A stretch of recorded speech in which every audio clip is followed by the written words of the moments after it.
بسم اللہ الرحمن الرحیم۔ 1300 سال کی عمر کا بادشاہ حضرت دانیال علیہ السلام ایک دن ایک جنگل میں چلے گئے کہ آپ کو وہاں ایک گنبد نظر آیا اور آواز آئی، دانیال ادھر آؤ۔ دانیال علیہ السلام اس گنبد کے پاس گئے تو معلوم ہوا کہ وہ کسی مقبرے کا گنبد ہے۔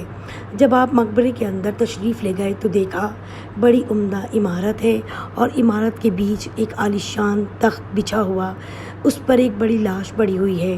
پھر آواز آئی کہ دانیال تخت کے اوپر آؤ۔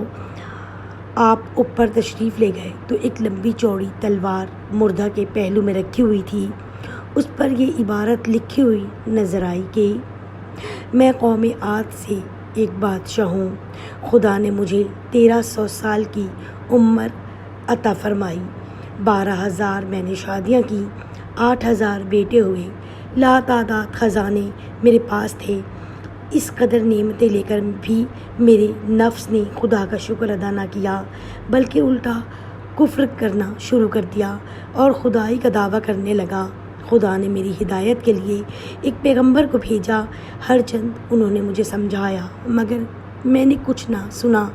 انجام کار وہ پیغمبر مجھے بد دعا دے کر چلے گئے۔ حق تعالیٰ نے مجھے پر اور میرے ملک پر قحط مسلط کر دی۔ جب میرے ملک میں کچھ پیدا نہ ہوا تب میں نے دوسرے ملک میں حکم بھیجا کہ ہر قسم کا غلہ اور میوہ میرے ملک میں بھیجا جائے۔ میرے حکم پر ہر قسم کا غلہ اور میوہ میرے ملک میں آنے لگا، لیکن جس وقت وہ غلہ یا میوہ میرے شہر کی حد میں داخل ہوتا وہ مٹی بن جاتا اور ساری محنت بیکار جاتی اور کوئی دانہ مجھے نصیب نہ ہوتا۔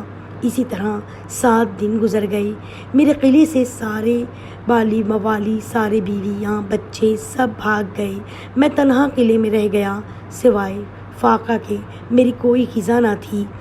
ایک دن میں نہایت مجبور ہو کر فاقہ کی تکلیف میں قلعے کے دروازے پر آیا۔